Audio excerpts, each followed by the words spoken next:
Hello. Today we're going to be looking at budgeting and calendaring. But really I want us to focus first on calendaring and how that impacts us on budgeting. So I want to give you 4 reasons that you should have a calendar for your full year in upcoming ministry. 1, it helps you achieve your vision. So today, before we really dig into calendaring, I guess I want to ask you, what is your vision for your ministry? Because you should have one.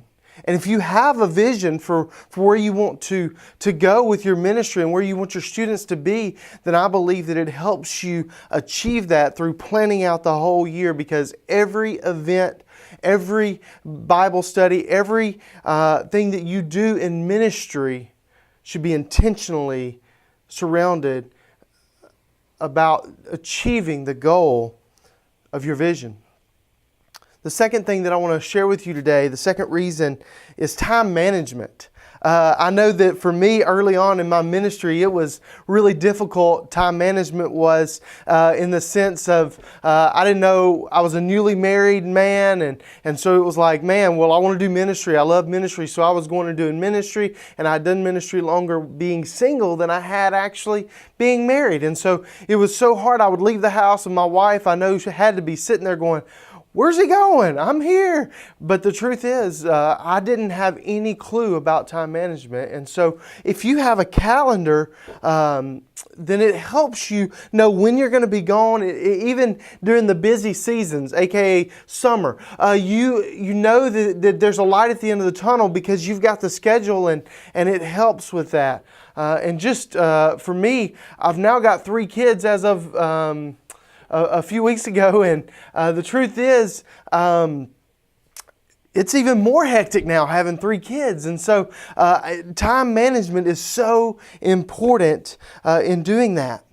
But then secondly, with work, you've got to find a good balance, because you don't want to go on the side of being so all about your family. Not that they don't come first, they do, which is why I put them first in this video. But you also don't want to neglect what God has called you to do. He definitely called and ordained marriage and family first, but He has called you to the ministry, ministry of the gospel, to serve in the role that you're in. And so if that's the case, then you need to be willing to, or you need to be able to have a balance that's healthy for your family and for work. And I believe that a calendar can help you with that. The third thing that I want us to look at is it helps others plan. When you think about a year-long calendar and you hand it to your parents, or you get your teenagers to see what's coming up, how awesome will that be when they go, "Oh wait, I already know in January when we're going to camp," or maybe even back early last summer or whatever. We know when we're going to camp. We know when D-Now is. We know when all these other things are coming up. We know when it is. We know when we're having 5th quarters. We know when we're going bowling. We know when we're laser tagging. We even know when we're having fundraisers if we do that.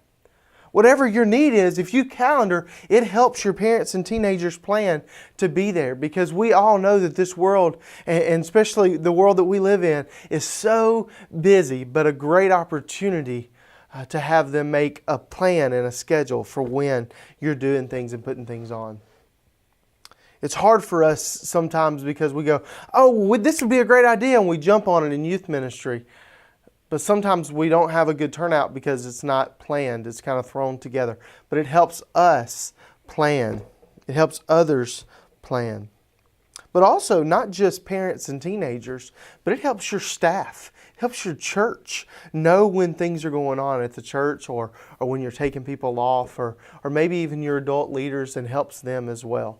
It's important that your staff, especially your pastor, knows what you're doing and when you're doing it. And the first thing that I always did when I got my yearly calendar was I took it to my pastor first, my associate pastor second, and every one of our staff members got it. But I got it cleared through the pastor first, because you need to have good communication with your pastor and with the rest of your staff.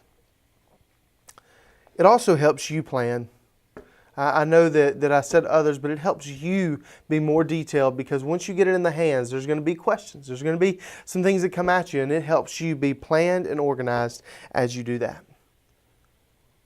So we've looked at it helps you achieve your vision because you should have a vision. It helps you with time management, balancing between family and work. And it helps you with helping others plan as well as you being more detailed. But here's the last thing that I want to spend a little time on, and that is it'll help you budget for the next year.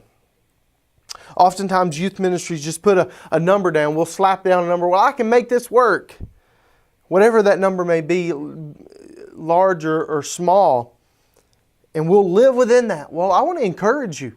If you plan and have a calendar, you can dream a little. You dream and you sit down and you work through a budget and you put clear figures and you break down every detail that you want to do. It helps you, again, you're planning, but it helps you dream a little. And so you're going in, you're dreaming and saying, here's what I want, here's what I need. And if they say no to some of that, that's okay because you know your needs. And you go, well, if you're going to scratch something, if you're going to tell me that I can't do this, what about scratching this and let me do this? This is what we really need. These are the nuts and bolts of our ministry. And so it helps you plan, but it helps you budget. Be clear. Ask for what you want and ask for what you need. And accept no as an answer.